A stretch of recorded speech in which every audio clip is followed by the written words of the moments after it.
All right, we are going to practice another set of systems of equations using the elimination method. We've looked at using substitution, but we're going to see which is efficient right now. We are trying to find out when the x and y value is the same, so when these two equations cross, at what is that coordinate point? I see that this y has a coefficient of 1 and this one has a coefficient of 3. So if I can make them the same, that's when the elimination process becomes a little bit easier. So I'm going to take this entire equation and times it by 3. 3 times 3 gives me 9x. 3 times y gives me 3y. And 3 times negative 2 gives me negative 6. So now looking at these two equations, I see if I can eliminate y, I've done the elimination process and it makes it easier to solve. I also realize if I take 4 minus 9, I get a negative 5. And we know working with negatives can cause more errors to happen. So I'm going to take this entire equation here and subtract 4x plus 3y equals 24. Now remember, I'm subtracting this entire equation. 9x minus 4x gives me 5x. 3y, subtract 3y, gives me 0y, so I've now eliminated the y.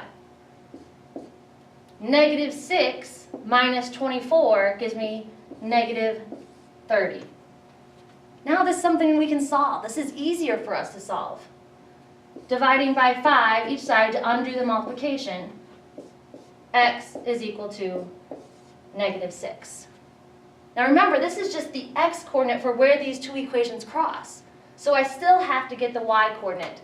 You can choose any equation that you want to put this back in, because remember, this is where they all cross at that certain point. I'm going to start with this one back here. 3x plus y equals negative 2. I know my x value is negative 6, so I'm going to substitute it in there for x. 3 times negative 6 is negative 18.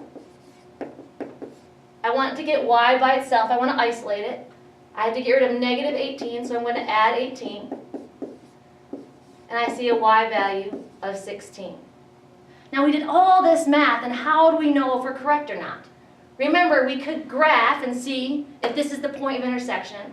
Remember also, I could take this x value and this y value and plug it in there to see if it does equal 24. There's multiple ways to check.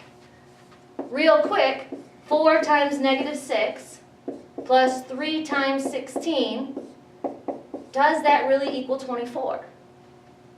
4 times negative 6 is negative 24. 3 times 16, 3 and 6, 18, is 48. Does negative 24 plus 48 equal 24? Yes, we're happy we did all the math. This is where these two lines intersect. Time out, coach. There's a substitution here. You see the substitution? I'm going to make a substitution. Get the heck out of the video. My bad. When you look at this right here, so she eliminated those y's. We're trying to get down to one variable, but I could have made a substitution. I really like to be able to substitute for x or y, so I have to know what one of them is. Instantly right here, this equation, this blue one, I'm realizing that I could get it so it says y equals. All I've got to do is get rid of that 3x there.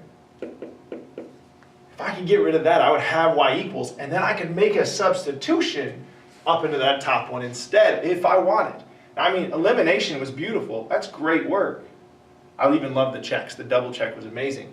But, if I want flexibility, I could have used this. So if I want to get y by itself, I'm going to subtract 3x from both sides. Ooh, 3x, not 3y. Apparently I need a substitute. And then we get y equals negative 2 minus 3x. And if I want it, going back to that whole substitution idea, y is negative 2 minus 3x, which is the same as this y up here. I can substitute this equation when I manipulated it back into that top one, and I could use substitution if I wanted instead. I like the elimination method. I think I might use that for this one instead of substitution, but this is just another option.